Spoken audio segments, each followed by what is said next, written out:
हम शंकर जी को जल कहाँ बैठ के चढ़ाते हैं? वैसे तो जो शिवलिंग होता है उस शिवलिंग के आसपास कहीं पर भी बैठ जाओ जहां से जल बहता है, बस उस स्थान को छोड़कर।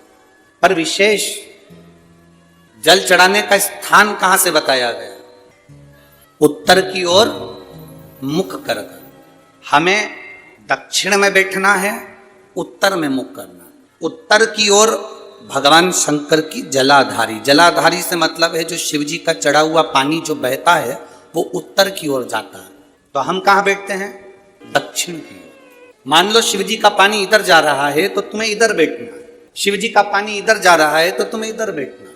वैसे तो शंकर के शिवलिंग के आसपास कहीं पर भी बैठकर पूजन कर सकते हो, पर विशेष कोई कामना होती है, विशेष कोई मनोकामना है और आपका दुख जब कटता नहीं है, आप हार जाते हो, तब उस समय पर दक्षिण में बैठकर जहां उत्तर की ओर मुख कर कर भगवान देवाधिदेव महादेव को जल समर्पित किया जाता है। उत्तर दिशा में ऐसा क्या है कि शंकर जी का जल उत्तर की ओर जाता है? ये उत्तर और दक्षिण, ये दो दिशा तो हमारे यहाँ बड़ी विचित्र मानी जाती है। हमारे यहाँ सबसे अच्छी दिशा, कोई मकान भी लेता है तो कहता है पूरा पश्चिम का मकान होना चाहिए। कोई मकान ले, पूर्व का मकान हो, पश्चिम का मकान हो। कोई दुकान ले तो कहते हैं पूरा पश्चिम का मकान दुकान हो। पर मेरा वो घरदानी तो उत्तर दक्षिण का आनंद लेता है। उत्तर दक्षिण, ऐसा दक्षिण दिशा में ऐसा क्या है कि शंकर जी का चढ़ा हुआ जल दक्षिण में ही जाता है? यहां तक शिव महापुराण की कथा कहती है, मान लो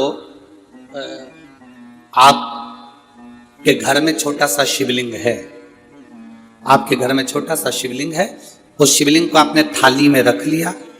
थाली में रखने के बाद उस थाली में शिवलिंग को रख लिया, आपने उसको स्नान कराया। थाली में भी अगर शिवलिंग रख रहे हो तो उस शिवलिंग का जो दिशा है वो उत्तर की होना चाहिए। भले आप मंदिर में पूरा पश्चिम में बैठे हो, आपके घर का मंदिर तो पूरा पश्चिम में ही होगा, आपके घर का मंदिर कहाँ होगा? पूरा पश्चिम में। पर शिवलिंग की दिशा कहाँ रखना है? उसकी जलाधारी की दिशा कहाँ रखना है? जम के बोलो जरा। उत्तर। आप मंदिर में पूरा पश्चिम में बैठो, आपके घर के मंदिर में आप पूरा पश्चिम में बैठ के पूजन करो, क्योंकि आपका मंदिर पूरा पश्चिम ही होगा। ऐसा कोई घर नहीं जिसके घर के अंदर मंदिर पूरा पश्चिम में नहीं है। आप पूरा पश्चिम में बैठो, पर शिवलिंग को थाली में भी रखो तो उसकी जलाधारी उत्तर की होना चाहिए।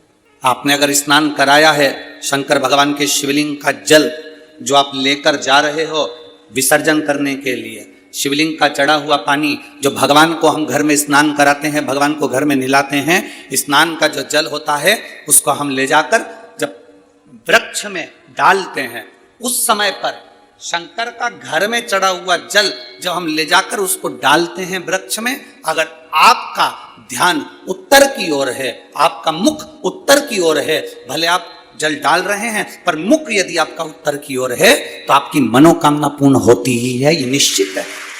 शिव जी का चढ़ा हुआ जल भले हमने अपने घर में स्नान कराया, भले हमने अपने घर में नहलाया, शिवलिंग को अपने घर में स्नान कराया, पर उसका जो जल नहलाने के बाद सब भगवान जब नहा लिए, अपने शिव जी को नहला लिया, वो जल रखा है, पूजन अर्चना सब हो गई, बाद में आप पूजन पे से उठे, उस जल को लेकर गए, आपने जो विसर्जन किया उस जल को आपने पेड़ पौधे में डाला, वो जल उत्तर, भले आपका वृक्ष कहीं पर भी हो पर आपका मुख उत्तर का है और आप उस जल को, शंकर के चढ़े हुए जल को आप पेड़ पौधे में डाल रहे हैं, मतलब आपकी राहें खुल जाएगी और मंजिल तक आप पहुंचोगे जरूर। ये निश्चित, ये निश्चित था।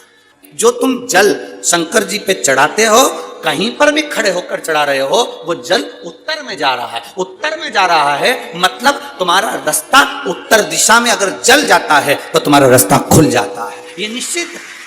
वो जो जल तुम समर्पित कर रहे हो वो उत्तर दिशा में जा रहा है, उससे तुम्हारी राहें खुल रही।